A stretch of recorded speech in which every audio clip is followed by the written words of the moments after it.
En este momento quiero tratar con ustedes un tema muy interesante, como lo es la oración de fe o la oración del pecador, como lo llaman algunos. Este es un tema muy controversial porque muchos dicen que deben practicarla, otros no estamos de acuerdo. Yo de mi parte les digo que yo no lo hago.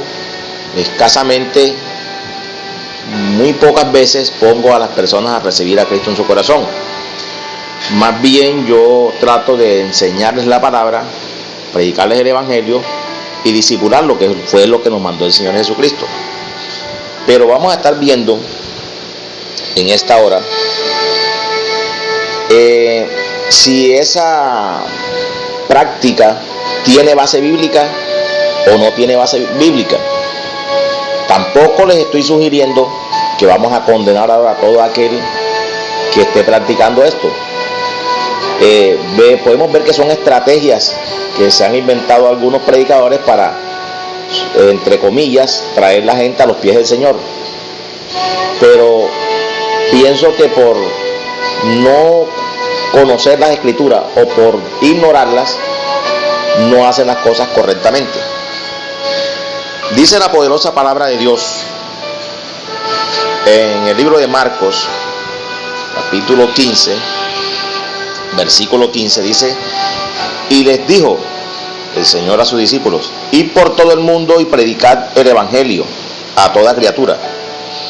El que creyere y fuere bautizado será salvo, mas el que no creyere será condenado. Allá hay dos frases que son contundentes. Si la persona cree al evangelio que después puesto, será salvo, y si lo rechaza, será condenado.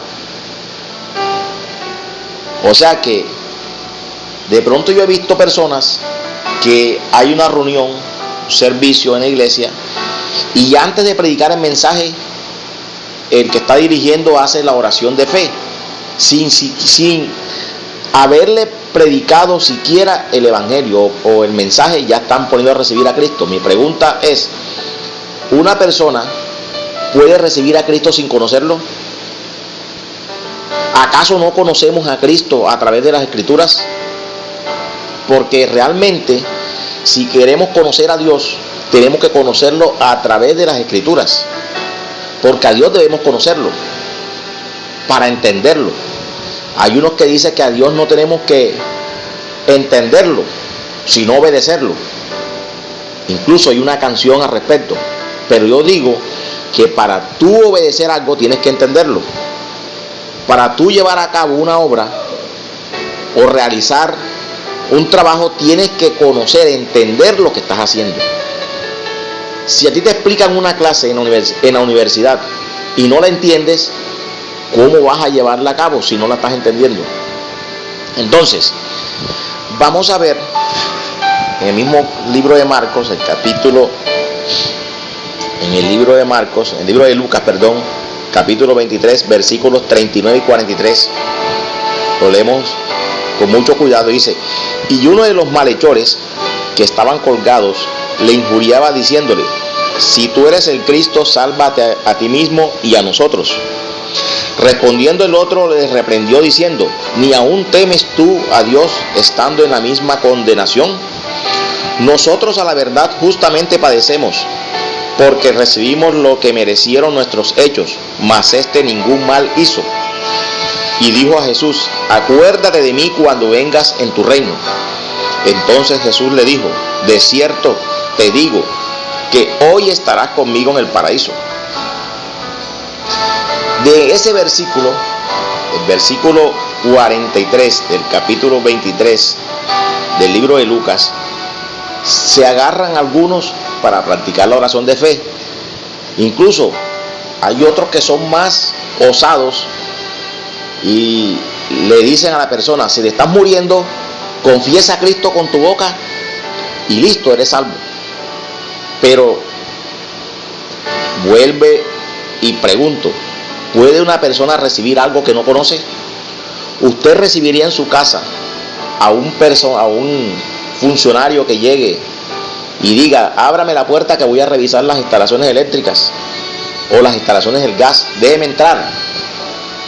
Si usted no, me imagino que usted le pregunta, que le pide un carnet de identificación, y por lo general las empresas recomiendan de que esa cita sea previamente concertada para poder dejar ingresar a un funcionario en nuestras casas. Entonces, ¿cómo voy a recibir yo a Cristo si no lo conozco?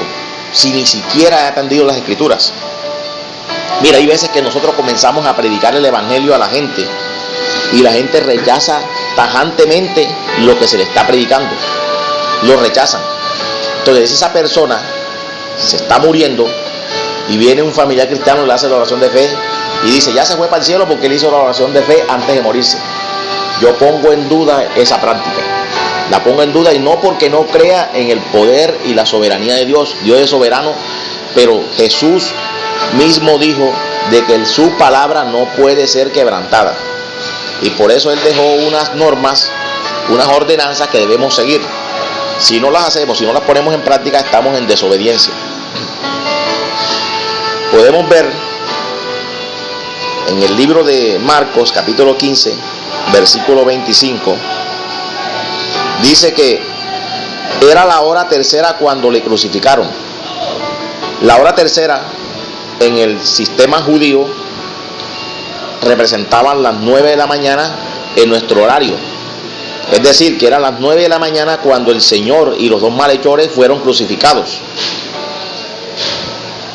Dice el versículo 33 y 34 del mismo capítulo, dice que ellos fueron crucificados a la misma hora, a las 9 de la mañana. Dice el versículo 33, cuando vino la hora sexta, hubo tinieblas sobre toda la tierra hasta la hora novena. La hora sexta, es decir, las 12 del día. O sea que de 9 de la mañana a 12 del día ocurrió algo que no era normal. Dice que hubo tinieblas. Se estaba manifestando la gloria de Dios porque su Hijo estaba muriendo por nuestros pecados en la cruz del Calvario. Versículo 34, y a la hora novena Jesús clamó a gran voz diciendo, Eloí, Eloí, lama sabactani, que traducido es, Dios mío, ¿por qué me has desamparado? Y algunos de los que estaban allí decían, al oírlo, mirad, llama a Elías. Y corrió uno y empapando una esponja en vinagre y poniéndola en una caña le dio a beber, diciendo, dejad, veamos si viene Elías a bajarle. Mas Jesús, dando una gran voz, se expiró. Hay un detalle muy importante. Había una, y se quiere decir una tradición judía de que Elías, el profeta, se aparecía a ayudar a las personas que estaban en apuros. Y cuando el Señor les dijo Eloí, Eloí, ellos pensaban que estaba llamando al profeta Elías. Incluso se pusieron a la expectativa a ver si aparecía el profeta a salvarlo. Porque no están diciendo por burla, era que ellos creían eso, que Elías se podía aparecer. Y uno de ellos de pronto, de manera piadosa, para que Elías de pronto no le lanzara fuego del cielo, salió a empapar una esponja para darle a beber. Pero dice que el Señor no la tomó. Y expiró a la hora novena, es decir, a las 3 de la tarde. ¿Cuánto tiempo estuvo el Señor en la cruz con los dos malhechores? Estuvo de 9 de la mañana hasta las 3 de la tarde. O sea que el versículo donde el Señor le dice, de cierto te digo que hoy estarás conmigo en el paraíso, y le dio la salvación al malhechor en la cruz, no fue en el último instante de su vida. Tuvo 6 horas al lado del Salvador del mundo. Vio la manifestación de la gloria de Dios cuando el cielo se cubrió de tinieblas. Es decir, él vio todo, y de pronto la Biblia dice que no pensemos más de lo que está escrito, pero me atrevería a decir, con todo el temor de Dios, de que hubo un cruce de palabras entre ellos. Y el Señor, él creyó en la inocencia del Señor y lo reconoció como el Mesías. Y por eso murió y se fue para el cielo. Entonces, ¿cómo una persona que rechaza el Evangelio en toda su vida y en última hora le vamos a predicar y poner a hacer una oración de fe que dura 3 segundos, lo vamos a mandar para el cielo? O en la iglesia llega alguien, hace una oración de fe de 3 segundos y encima le decimos bienvenido a la nueva familia de la fe y comenzamos a decir que es cristiano porque hizo una oración de fe, no ha nacido de nuevo esa persona. Romanos 10:9 dice que si confesares con tu boca que Jesús es el Señor y creyeres en tu corazón que Dios lo levantó de los muertos, serás salvo. Esa es otra parte que también dicen que con confesarlo. Pero si nos ubicamos en el contexto histórico, cuando se escribieron esas frases, había un gobierno establecido que era el del emperador, el César. Y el César o el emperador exigían adoración. Es más, decían que era un hombre Dios.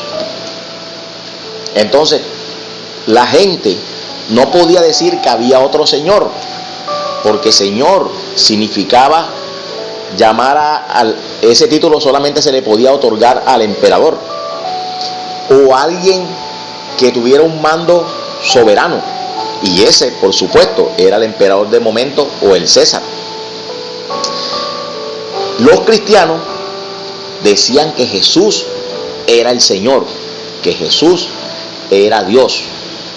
Entonces, confesar esa frase con su boca implicaba morir, ya sea lanzado a las fieras, decapitado o quemado vivo. Por lo tanto, si ellos confesaban con su boca que Jesús era el Señor, estaban reconociendo que había un Dios, que Jesús era Dios, y que daban su vida por esa confesión. Y efectivamente, confesar que Jesús era el Señor en ese momento implicaba entregar su vida hasta la muerte por el Señor. O sea que no cabe la oración de fe en ese contexto histórico. Salmo 32:6. Por esto orará a ti todo santo en el tiempo en que puedas ser hallado. Ciertamente en la inundación de muchas aguas no llegarán estas a él. Hay un tiempo para buscar del Señor. El Señor dice en su palabra: si oyereis hoy la voz de Dios, no endurezcáis vuestros corazones. Hay veces que usted está predicando a la gente y la gente rechaza. Si esa persona va y se sienta, difícilmente va a aceptar a Cristo, porque va a decir: Señor, perdóname. Pero ¿cuál Señor si él no conoce a quién está pidiendo perdón? Isaías 55:6-7 dice: buscad a Jehová mientras pueda ser hallado, llamadle en tanto que está cercano.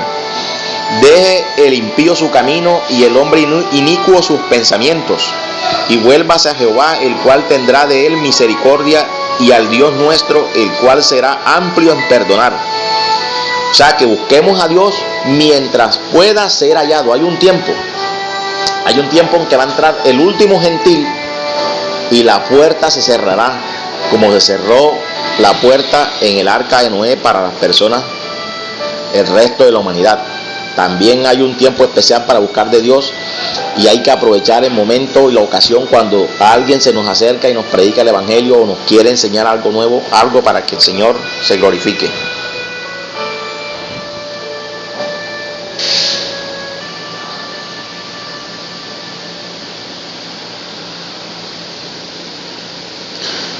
Bueno, de esto podemos concluir que tenemos que buscar a Dios en un tiempo que podamos aprovechar. No sigamos rechazando las cosas de Dios. Tenemos que seguir buscando la presencia de Dios en oración, en ayuno, en vigilia, en lectura de la palabra, que es fundamental. Porque la palabra de Dios es el pan espiritual, es el pan de vida. Si tú como cristiano no te gusta leer la palabra, eres un cristiano raquítico, famélico. No estás preparado para cuando venga la persecución, cuando venga el momento de adversidad. ¿De qué te vas a agarrar si no estás cimentado sobre la roca firme, que es la palabra de Dios? Josué capítulo 24, versículos 15, dice: y si mal os parece servir a Jehová, escogeos hoy a quién sirváis, si a los dioses a quienes sirvieron vuestros padres cuando estuvieron al otro lado del río, o a los dioses de los amorreos en cuya tierra habitáis. pero yo y mi casa serviremos a Jehová. Eso le dijo Josué en un momento determinado al pueblo de Israel. Tenemos que tomar una decisión contundente. O estás agradándole al mundo o le agradas a Dios. Apocalipsis 3:20 dice la poderosa palabra de Dios: he aquí, yo estoy a la puerta y llamo. Si alguno oye mi voz y abre la puerta, entraré a él y cenaré con él y él conmigo. Jesús está esperando que tú le abras la puerta de tu corazón para él entrar a tu vida y tener una comunión íntima contigo. Y lo paradójico que aquí no está hablándole a la gente del mundo, le está hablando a la iglesia, a cristianos, porque hay muchos cristianos que cierran su corazón al conocimiento de la palabra. Ellos forman su propia doctrina y se vuelven sectarios. No aceptan el concepto de los demás. Lo que ellos dicen, eso es. Y nosotros siempre tenemos que estar abiertos a poder ser confrontados con la palabra. Los hermanos de Berea dicen que el apóstol Pablo les predicaba y los hermanos escudriñaban cada día para ver si lo que les estaba enseñando era cierto. Yo los invito a que hagan lo mismo. Escudriñen la palabra, lean la Biblia con regularidad, miren lo que yo les estoy exponiendo aquí y examínenme de acuerdo a la palabra. Si lo que les estoy diciendo es verdad, créanlo. Si no, tomar lo bueno y desechar lo malo. Pero yo pienso que Dios tuvo misericordia de mí y me ha dado conocimiento de su palabra para yo poder acercarme a ustedes a través de este medio y enseñarles estos detalles que muy pocas veces van a ser predicados en un púlpito. Miren ese ejemplo más palpable. Cuando hay una campaña evangelística, se requiere que lleven un buen grupo musical, se requiere que haya un buen sonido para que cuando el predicador haga la invitación, que por lo general es, quieren recibir, ¿cuánto quieren bendición para su vida? Claro, todo el mundo quiere bendición, todo el mundo va a pasar para recibir la bendición. Le ponen a hacer la oración de fe y el predicador saca pecho y dice: me gané X cantidad de almas para Cristo. Pero mi pregunta es, ¿cuántas de esas personas que hicieron la oración de fe se convirtieron realmente o volvieron a la iglesia nuevamente a escuchar la palabra? Yo pienso que de esos, de 1000, unos 3 regresan a la iglesia a conocer del Señor. Caso diferente, lo que registra el libro de los Hechos, cuando el apóstol Pedro predicó el mensaje, dice que se convirtieron primero 3000 personas y le preguntaban: ¿qué hacemos? El Señor, la Biblia no registra que Él los puso a hacer una oración de fe. La Biblia dice que Él les dijo: arrepentíos y convertíos, para que vengan tiempos de refrigerio de parte del Señor para sus vidas. Incluso dice que algunos se compungieron y llegaban llorando diciéndole que qué hacían. Pero eso lo hace el Señor. Cuando el Señor respalda una palabra, esa palabra trae arrepentimiento, trae convencimiento. Recuerden la vendedora de púrpura, Lidia, en el libro de los Hechos, capítulo 16, dice que el apóstol Pablo le estaba predicando y Dios abrió el corazón de Lidia y escuchó el mensaje y se convirtió a Cristo. Nuestra salvación es por gracia, pero también requiere que estemos en el momento adecuado, que no estemos fuera de lugar, que no estemos en el lugar equivocado, porque muchas veces estamos en el lugar equivocado y nos están enseñando palabras que no están en las Escrituras. Les dejo como reflexión: no porque esté en la palabra es bíblico. Es bíblico si la Biblia manda a practicarlo. Si la palabra te dice que practiques algo, practícalo. Si solamente lo menciona, no lo hagas porque lo está mencionando, porque eso es lo que dicen muchos. En la Biblia está. Hay muchas cosas que están en la Biblia que no debemos practicar, y hay otras que sí, que el Señor dejó como ordenanza de practicarlas. Dios los bendiga, Dios los guarde, y hasta una nueva oportunidad. Su hermano en Cristo, Elías Rodríguez. Bendiciones.